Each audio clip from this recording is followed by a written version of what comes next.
Welcome, everyone. Welcome to our screening of the film Tax Broke.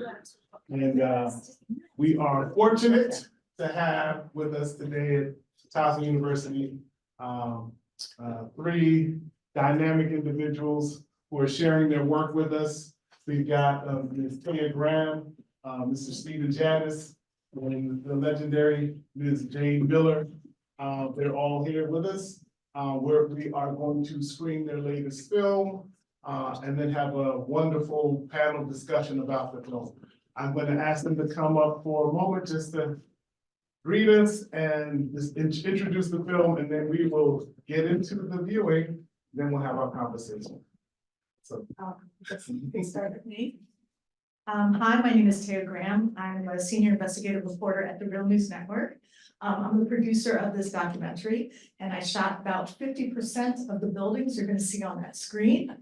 I was also a Towson student. I went to undergrad and graduate here, and I'm really glad to be back to introduce this documentary.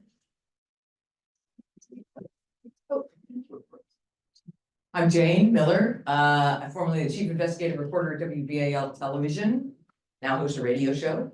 And I was very fortunate to be able to work with Stephen and Taya on this project. And it's really an ongoing project. But it's Stephen's a wonderful director, Taya's a wonderful cinematographer, etc. I was the drone operator. That's true.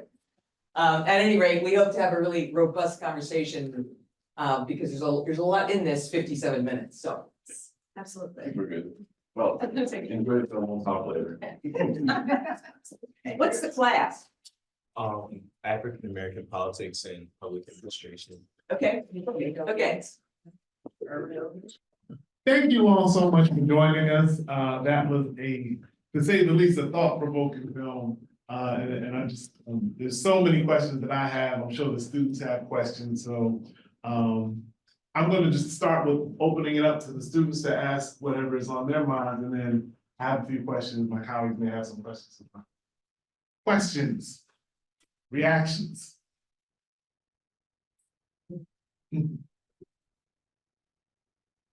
Comments are welcome too. Can you guys see me? I can see you. Yeah. Okay. First and foremost, I really enjoyed the documentary going on. Honestly, I don't see any mistakes on this film. I love it how you guys went deep, into like, how the city is spending, how like unnecessary things. Like you see that rural neighborhoods are really slowly dying right now. So the fact that, the tax money is used for something else is just like, it makes no difference. And I've also seen the TIF is also another way of redlining as well. Because the fact that they have certain places that definitely shows a sign for redlining, and I just feel like it's over like babies and stuff. And the way I'm seeing this also systemic racism as well, because I think certain areas are just more favored than the other areas that are slowly dying. And emphasis on, I think towards the end, Baltimore is slowly dying. I actually grew up in the city for almost about 15 years of my life. And I've seen even my mom and them, they've been going to like, they literally be going to school there as well, the time that I was super young. But like, from what I've seen before now, because I usually drive there, it's just like, it's dying, honestly. Certain places that's like, bro, okay, this needs to be rebuilt, this needs to be this and that. So it just makes no sense how most are slowly dying, and it's just like stuff is just that you have money, but you use it so like viciously for stuff that is not necessary, honestly. And the fact that it have to be put in like certain deals to pay back for the stuff that they use is also crazy as well. 25 years is definitely crazy. But like paying $1 is crazy. So I definitely enjoyed the film, and also I'm a big fan of you. I watch you on News TV, but the fact that yeah. So did you leave the city? Did your family move out of the city? I left my family and I left the city due to personal reasons. Afterwards, I've just realized being in the city was a lot, and especially for my mother. So I just feel like we just needed a better space, honestly. Even I've seen the activities going down there, and I even went to school there. I just think it just to clean up more better, in my personal opinion. And honestly, if I grew up more and I show my kids where I was living before I moved somewhere else, I'd be like, this is what's going on. What's supposed to be dying? Even like when I came back there, just take a look at my old house and everything, it's like. It's nice.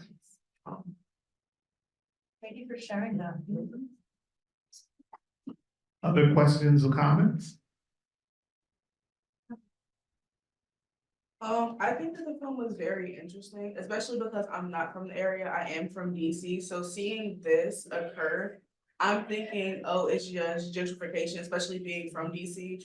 The city is very gentrified in comparison to when I was younger living in the city. So I feel like seeing this, and especially how secretive the government is about it, it's definitely very eye-opening. It's also a little scary, kind of concerning, because there's so much money that is being withheld and put into these TIF districts in these areas that really don't need the money. When, as you said, there are people suffering in cities that have, well, not in cities, but in Baltimore City where the property tax is so much higher in comparison to the surrounding districts. It's a little nerve-wracking, especially because I go to school in the county. It's definitely, people definitely consider the county, of course, a wealthier area. It's very much so separate from the city. So actually being able to see why there's that separation and how much goes into it is definitely very interesting. Thank you.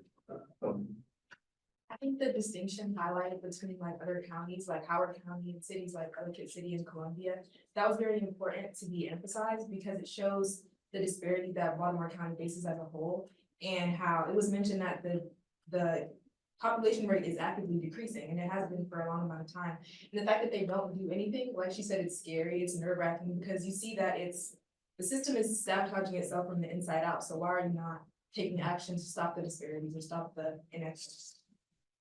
I think it's good to remember, should I use this? Yeah. Okay, that Baltimore is primarily a fiction created under the auspices of structural racism.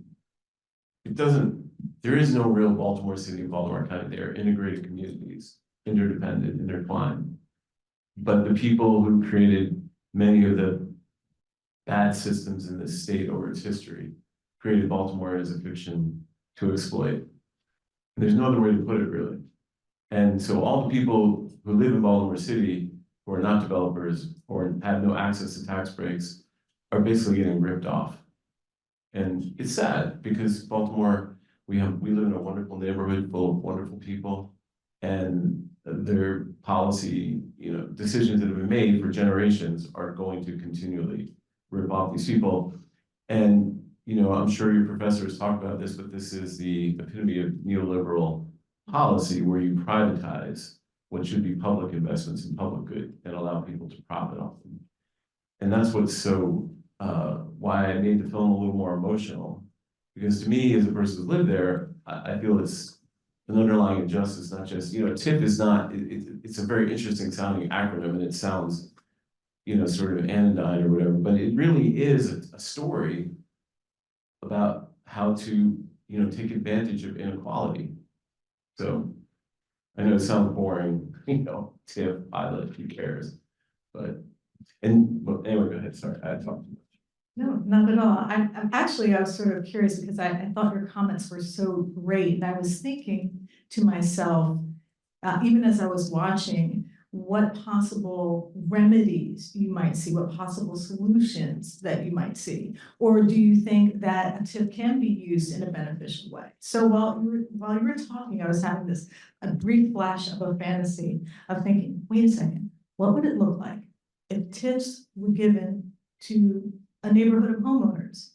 What if a neighborhood, the homeowners were allowed to defer their property taxes, reinvest it in their neighborhood, into a park, into putting a deck on their house, into beautifying the community? Wouldn't it be amazing if TIFs were used by the regular folks?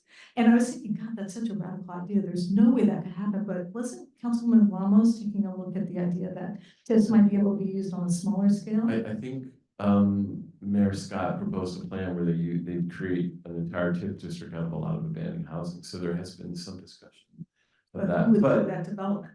right, well, right. that's the problem. They need a lot of state money and a lot of stuff to make it happen. But I think TIFs are flawed, so.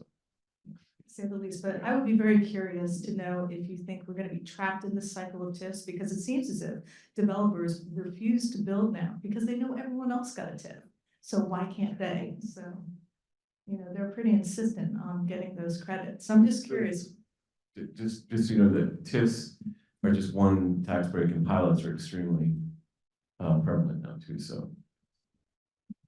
Yeah, just for clarification, the pilots are payments in lieu of taxes, so Right. you don't have to pay taxes on this property, and instead you make another kind of payments. Okay, we won't charge you your regular property tax, but you'll agree to pay 10, 20. Well, Kevin, usually it's based in 10% points. Yeah. What's amazing for us about TIFs, pilots, is that pilots were originally created to have nonprofit institutions. Yeah, yeah. But now they become a by right tax incentive for developers, right? Which makes no sense, because the idea of a pilot was that you weren't gonna pay taxes to begin with, so you give something like Hopkins, which gives practically nothing. But now somehow it morphed into this tax incentive for developers. Very weird. Those are really interesting. That's an interesting point, how both of these policies kind of in theory aren't so bad, right? So if you've got, the issue with pilots was that if you have, say, a hospital that's nonprofit, that they have a large footprint in the city, and they require the use of city services, but they don't have to pay property taxes. They say, well, we want to contribute something to the city, so instead of paying taxes, we'll make another kind of payment, and so they negotiate that with the city. So that's just not so bad, right? Likewise, with the idea of a TIF is that you've got this, blighted area. How can we get funds to redevelop it? Well, we can basically borrow against the future tax increases that we'll have. So in theory, it's not so bad when the city can say, okay, we'll borrow some money, we'll fix up this neighborhood, we'll make some investments, the property values will go up, and then we pay back the money we borrowed with the future increase in tax revenue. So it doesn't sound bad, but it's how it plays out that leads to some challenges. Oh, absolutely. The city controller just released a report on the nonprofit pilots. And the problem is that they don't pay much at all. Yeah. So I think the total is like 6 million or something like that, but the report showed that if they were fully taxed, if the nonprofits in Baltimore City were fully taxed, they would pay $127 million in property tax. The current agreement with the big nonprofits, meaning Johns Hopkins, Loyola, the universities, et cetera, it's expiring next year. So actually, right, I think later this year. And so this is an excellent public policy discussion, by the way, is whether not-for-profits and nonprofits should be taxed or somehow be forced to pay for a greater share of the services they use. And Baltimore City's problem is that 32% of the land in Baltimore City is non-taxable. So it really shifts a huge burden, increasingly so and because it's such a compact city, doesn't have the land, et cetera, like the other jurisdictions, it really shifts the burden on the individual homeowner and the individual property owner. Is there a question or a hand? Yeah, you share. Oh, okay. And then Teresa, you go. So this goes back to your idea of like that fantasy of how we can use different types of policies that help hinder people from or hinder cities from growing. Because right before you had said that, I was thinking like, what do we do to help Baltimore in these other cities? Because like in this film, they had talked about how it doesn't really affect us as most, but it really affects our generations and our grandkids. So how do we, as an up and coming generations of political science thinkers and problem solvers, how do we help our cities that we see declining as we get older? I'll try to answer that. First of all, the issuance and approval of the pilots for Harbor East. I mean, we've done subsequent stories about the concentration of subsidy at Harbor East. Those were all issued during the 2000s, early 2000s, during the reign of Sheila Dixon, who was city council president at the time, and they all came out of the city council. And she's obviously now running for mayor. During the course of that, there was an investigation that went on about her relationship with the developer. She got charged with perjury as a result of the relationship. I mean, her criminal case dates back to that time, which you may be familiar with. But I only bring this up because the transparency of those subsidies have been next to nothing. And they have been replaced now by, the reason you see all these new apartment buildings is the pilot that is a 10-year credit for apartment buildings of 20 or more units. And it's caused this explosion of apartment buildings in Baltimore. But there's no coming back before the city council for these developers to say, what's your occupancy, what's your vacancy rate, where are your residents coming from? There's no accountability for the amount of subsidy that is provided. We just passed, and the mayor signed it, an inclusionary housing bill after 16 months. And that will require developers who get that credit, that 10-year pilot, to include in their apartment buildings X number of affordable units. It's gonna be very interesting to see if this city council holds them to account, brings them back in every year to say, how many units do you have, et cetera, because that has not happened. That there has been no accountability to the millions and millions of dollars in abatement that these developers have been afforded. And this year in the legislature, I don't think the bill passed. Did it pass? No, the bill, so as a matter of fact, I was gonna say, one of the issues that you're gonna have to fight for is transparency. And Stephen and I were literally at the Maryland legislature testifying for SB 733, which was to create a transparency task force to actually look into these tax subsidies, create a uniform way of reporting on them, even creating a public database. It got through the Senate, got through the House, and then it was never put on the list for a vote. There was died in committee, Ways and Means. There was another bill, Delegate Rosenberg had put forth, HB 712. That was just simply to take a look at one building. I think it was the Legg Mason building, to look at the profit sharing agreement between the city. The city fought it. The city went behind the scenes and fought these transparency bills. So part of the problem is, I saw what they went through trying to find these numbers and to try to get these estimates. Part of the problem is we don't even know how to fully diagnose the problem. And when I was thinking, when you're talking about solutions, on some level, there might need to be a cultural shift. Because a lot of times when people think about Baltimore, it's like a city of neighborhoods. Like we're like 250 neighborhoods. We're not a city. Everyone sort of stays to their own. And we need to have I would say more of a metropolitan attitude, an attitude where we're more interconnected, so that we all get together and agree that we need mass transportation. And that we could actually work together to push back against some of these decisions our city council is making. I think though too, just let me say really quickly that your generation is gonna have to question the underlying logic of these ideas, because they're just ideas. And the idea is that public government can't create public good, that the only good that comes from the public is by allowing private capital to invest in a city, and private exclusive capital that, somehow, as a point, has the ability to work the system. Your generation is gonna have to push back on that logic, that the government can't achieve good things like public housing. Public housing in other countries around the world have great public housing. Why can't we? So I just want that. Sorry. Do any of you live in the city?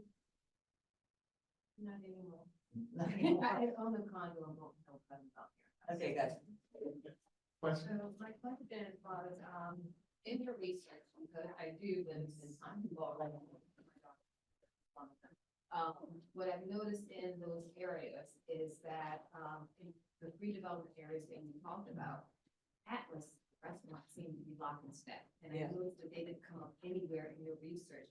Are they just happen to be an opportunist that comes along for the ride? Yeah. Or are they really a part of it? Because I just can't see this type of development when they basically have the monopoly in the entire Well, development. So we just did a very long piece on Harbor East and all the subsidies of Harbor East, which is about 115 million. And then, of course, we have another piece coming out about the interconnection between the Sinclair Broadcasting Corporation and Harbor East, because there's intermarrying between the Padarakis family, which was the family that created Harbor East, and the Sinclair family, the Smiths, and the grandson of Padarakis, who got all the tax breaks to begin with, owns Atlas Restaurants with David Smith.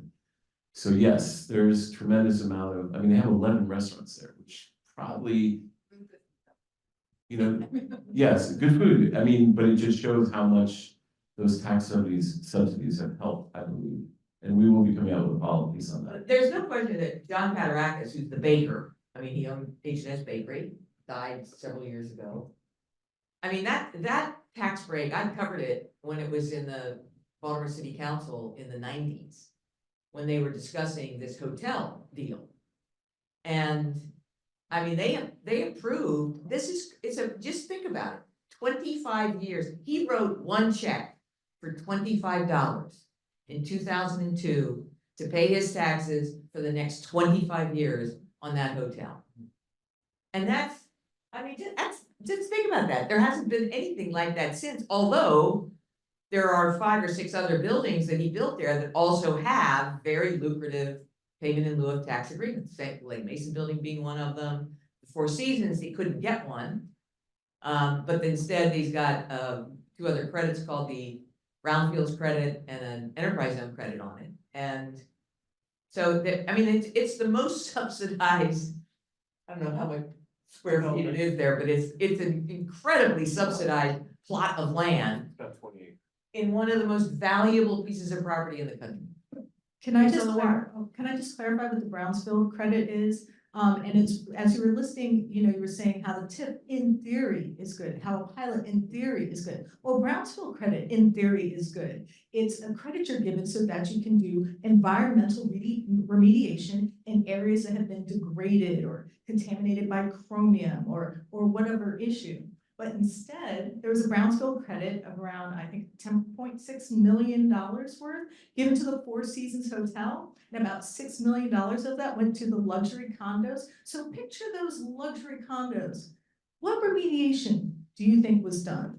Can the city tell us what remediation was done? If you want to, I think you could say that there are a ton of Baltimore that you could argue deserves a Brownsville credit. And it's just another way they pile up tax subsidy on subsidy on subsidy to defer paying their fair share to our city.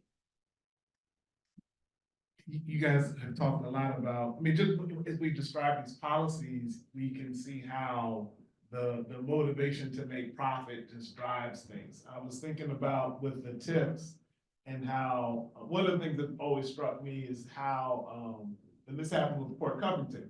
So the city says, we're going to, you know, issue these bonds. So we're gonna borrow money to invest in infrastructure.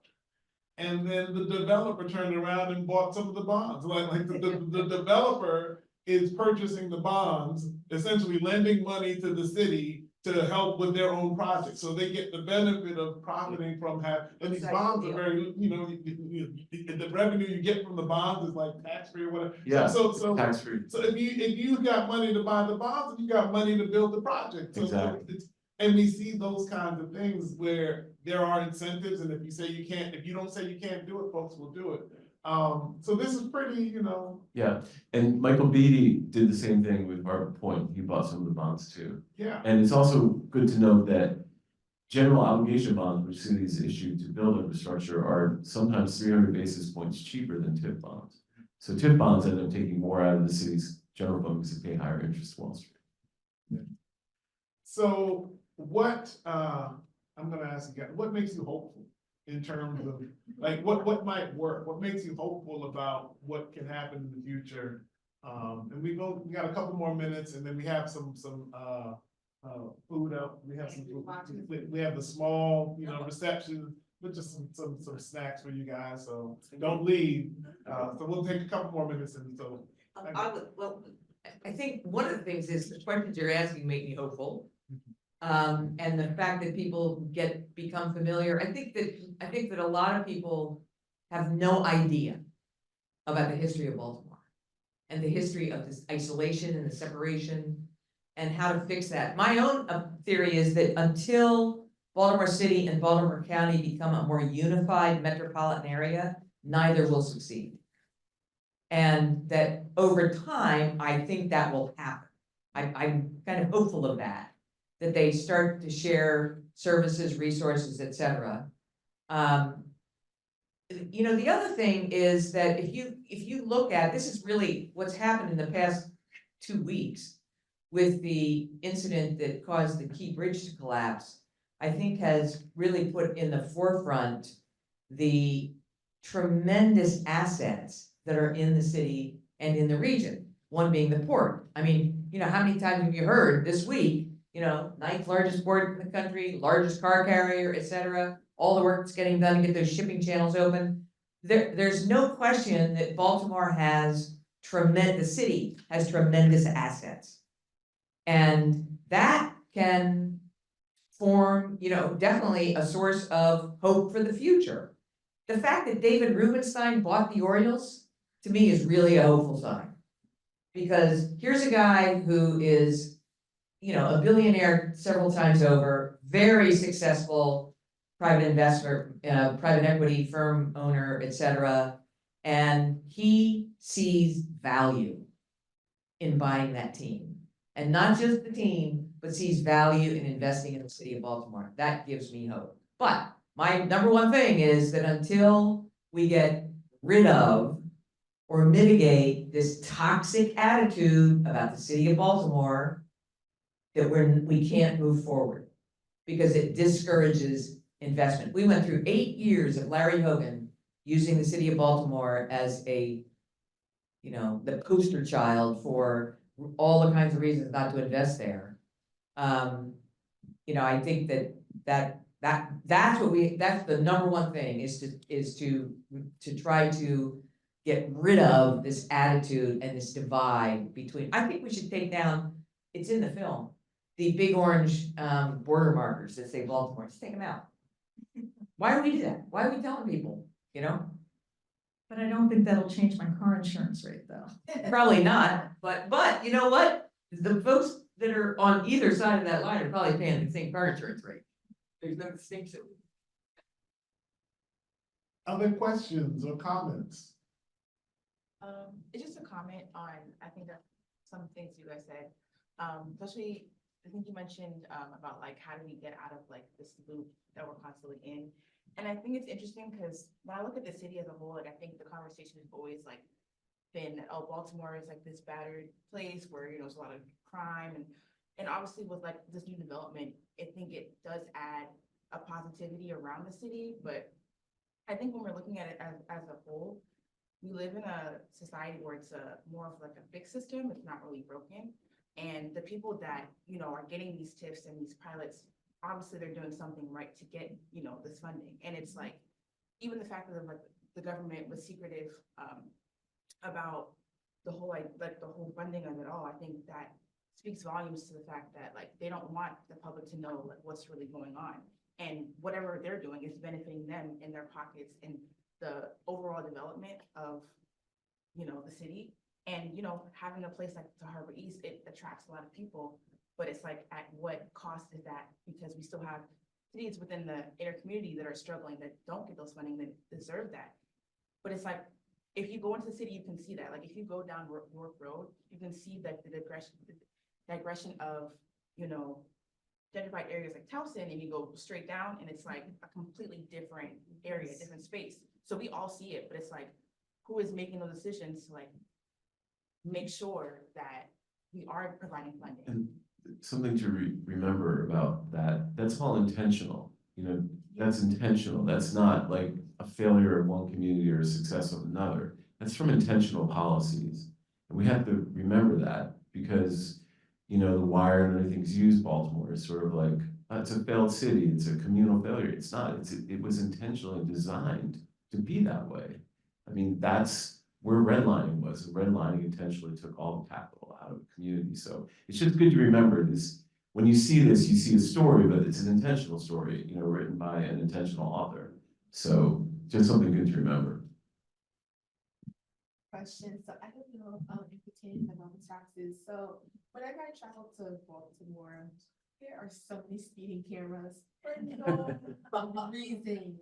And even the works for zones, always speeding cameras for no reason. I'm always starting to think that, these speeding cameras are like literally more money for taxing, to just tax people more. So I don't know if you guys know more about it, because whenever I I'll answer this one. and down there, I have to manage my speed because the way they be coming into my house and I have to pay like $40 Right. plus. Well, when the term you use, I have to manage my speed, that's the whole idea. I live in the city and we want more of them, not less. I think. We have raceways in the city of Baltimore. Yeah.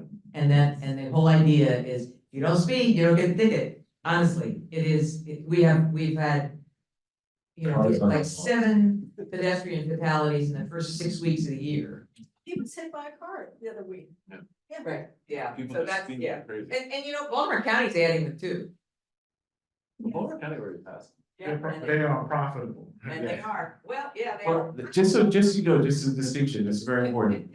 They used to be bounty, it was called, they had a law against, because what would happen is that the people who ran for the city under contract would make a certain percentage of profit off each one, like if you got a $40 ticket, they take 20. That was, the General Assembly actually got rid of that. So now they're contracted, that they don't get a percentage of the profit. But for a while, the companies, and that's why you get, I mean, I got a ticket for a rolling stop on the red, that was a little excessive, but we do have, our neighborhood is replete with crazy car accidents for people driving. You ought to look at you know, conversation you ought to have, this is a governance issue, is the Complete Streets Manual.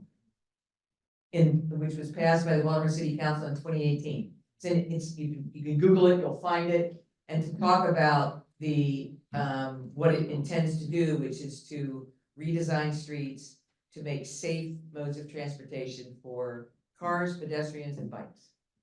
And yeah, it's an interesting conversation to have and an interesting policy, because many cities are going through this of trying to make their streets safer. Okay, what is the speeding camera in Baltimore? What does the speed camera look like? Okay, they're usually in The gray tag. or they're in a box. Okay, because. They have like a pole as well, like it looks really beautiful, like it's like. The ones on the JFX look different. They're on a pole. Okay, thing is, like, I've done speed tickets. And the thing is, like, after that, I mean, I'm always on the lookout for speed. I think Because I have a heavy foot. This is something though that I think is important because it speaks to something larger, just like TIFs do.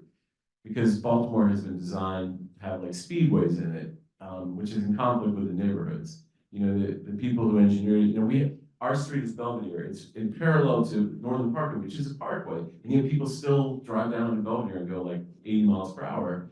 And then you already had, I'm sure your class, you discussed the whole Harbor Place redevelopment. Well, there's a 4-lane highway there that's just like, it's a game of Frogger when you're trying to cross that thing. It's very dangerous. So the city has been engineered to be like a suburban pass-through, including 83 and, you know, the highway to nowhere. And I think that's part of the reason we have speed cameras and conflicts over it, because the neighborhoods, it's dangerous for the people that live in the neighborhoods. That's 2 things happened in the 1950s that are very significant. Okay, one was Brown versus the Board of Education, 1954. Clifton High School in Baltimore City went from like 90% white to 90% black like that. And at the same time, that was 1954, in 1956, they broke ground on the JFX. What did that do? Made it a whole lot easier for all those white folks who didn't want their kids to go to desegregated schools to come out here and live out here and go back and forth to their offices much faster. And that's exactly what happened. Baltimore's depopulation started in 1954. So two last questions. One, you raised it a bit. I wanted to get you guys to talk a little bit about race in the contemporary context, sort of historical, but also how does race kind of impact all the things that you've been talking about? Because we're at a moment, some of my students in my African American politics class are here, and we've been talking about, you know, the shift to electoral politics and electoral successes, and yet the persistent challenges facing African American communities. And we talked a little bit about the pressures and the dynamics of Black politicians. So the folks who are doing a lot of the decision making now, you know, look like the folks in many of the communities. How does race play a role in the contemporary context from what you guys have seen? Oh, that is a fraught question, because as I look at the city council and I see people who in theory should be representing the interests of my community, I see them working against it. I don't know how much you paid attention to that city council scene when Odette Ramos kind of stormed out. Councilman Stokes said, well, we don't need to study TIFs. We know they work. Well, what an incredibly closed mindset. And I would, let's say, speculate that perhaps there's some campaign financing that he received from the developers as a possibility. But at the same time, and Stephen and I actually wrote about this for the Afro newspaper down in Federalsburg on the Eastern Shore.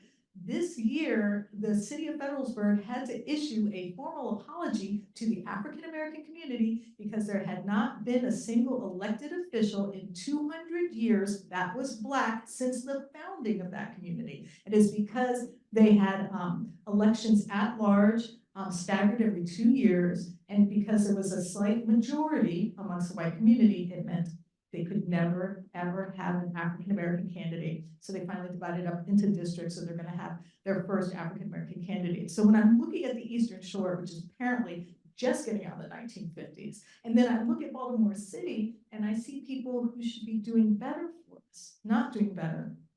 I'm hoping that's simply a matter of educating, perhaps.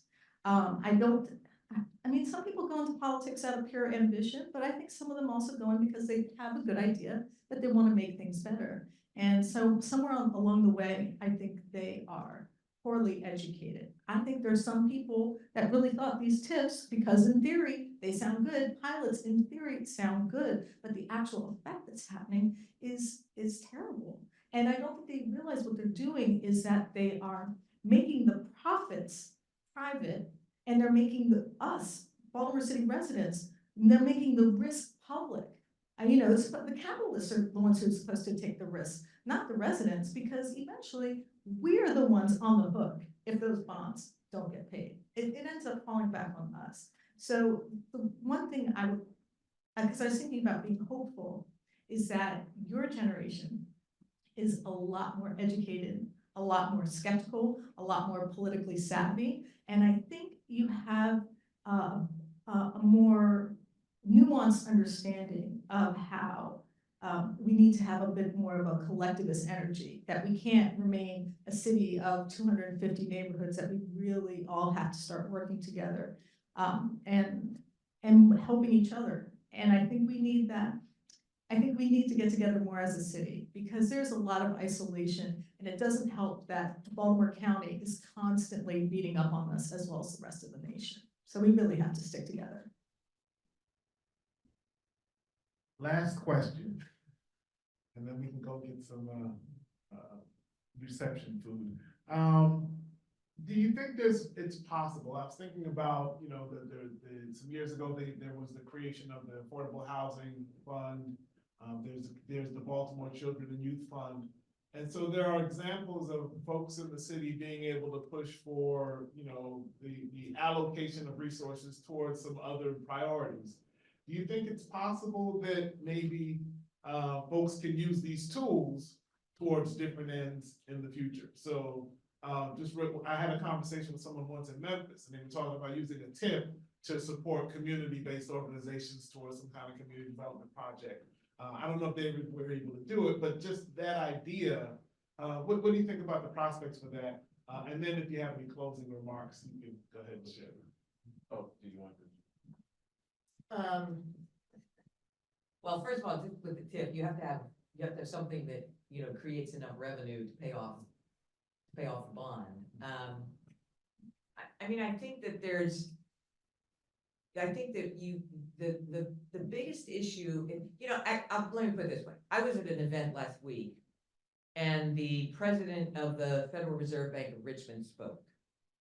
And he spoke about Baltimore.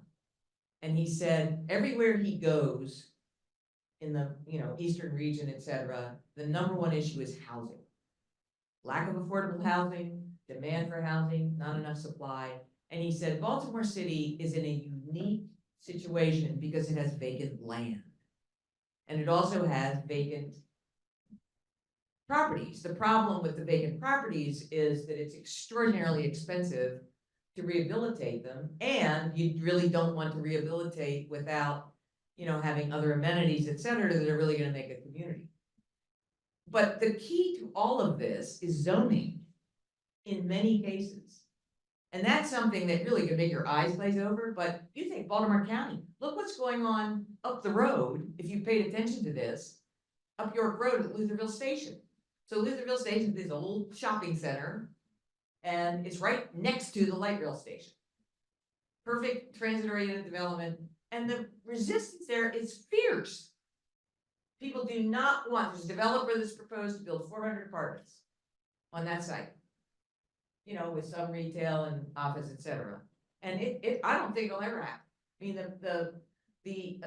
the opposition in most communities to any kind of change and to any kind of multifamily housing, affordable housing, it's everywhere in this country. So therefore we have in Maryland a demand for, we need 96,000 housing units. So, but these kinds of things, now I do think that the vacant housing plan that's been presented does include a TIF, Yes, it does. right? So, those kinds of incentives can be used certainly to, build a supply and build communities so that we have more affordable housing. Well, I'm skeptical of those mechanisms simply because, they exact a huge cost from a TIF. Since you're paying the higher interest to Wall Street, it takes a lot of the community capital out of the equation. And I'm also somewhat, I think my main problem is that, we had this bill and it didn't pass. It was going to bring transparency to these tax breaks. We don't even really know what we're doing at this point. We don't know all the ins and outs of them, how much they really cost, and how much they're really benefiting and who they're benefiting, even though we spent 5 very difficult years trying to figure it out. In the wilderness, it really is in the wilderness. Right. You are in the wilderness, no one responds to things, but I am a little skeptical just because I feel like there's so much we don't know about them, and just applying them and balkanizing the city's tax system to the point where I don't think there's an overarching strategy to this. I think it's just the developer shows up, hey, I'll build something, what can you give me? And I don't think there's any thought behind it because there's no information, there's no data. So how can you make an informed decision? But it would be better to, if they are actually effective, to use them for like vacant housing or something like that, a truly blighted area. But I think we need to know more first. I have to agree with the need for transparency, and I would say the way they have fought back against transparency makes me suspicious. If these tax subsidies were benefiting residents so greatly, if we were getting the promised benefits of the jobs and the affordable housing and the population growth and the increased tax base, the fact that we're going to get more revenue into our general fund, why wouldn't you be happy to share that data with me? That's my question. And one thing that I was thinking, and Stephen pointed this out to me when we were in Annapolis, and we were, by the Budget and Taxation Committee and the Ways and Means Committee, there's like no one there. Everyone was like, we're like for justice, for reform, and things like that. And we're in this little spot, the Budget and Taxation Committee, and we realized this is where big money decisions are made. This is also where transparency dies. But this is where these big money decisions are made, and there were no reporters there. And I was thinking, there's just no coverage. People don't really realize the depth of the problem. So, so I guess on some level, we have to acknowledge that the leaders that we currently have are short-sighted, and we need to have someone who is willing to have the vision to sacrifice the short-term gains, putting up that beautiful glassy office building that ends up with only 30% occupancy and doing nothing for us, those of us who need housing. Instead of them throwing up that building and saying, look what I did, someone that says, I'm going to work for the long-term gains. And that's gonna have to be a very strong person, and they're gonna have to be supported by the city. I'll vote for you. You convinced me.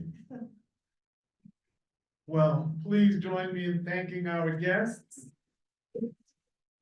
Thank you all so much. We really appreciate your time and your insight. We appreciate your work.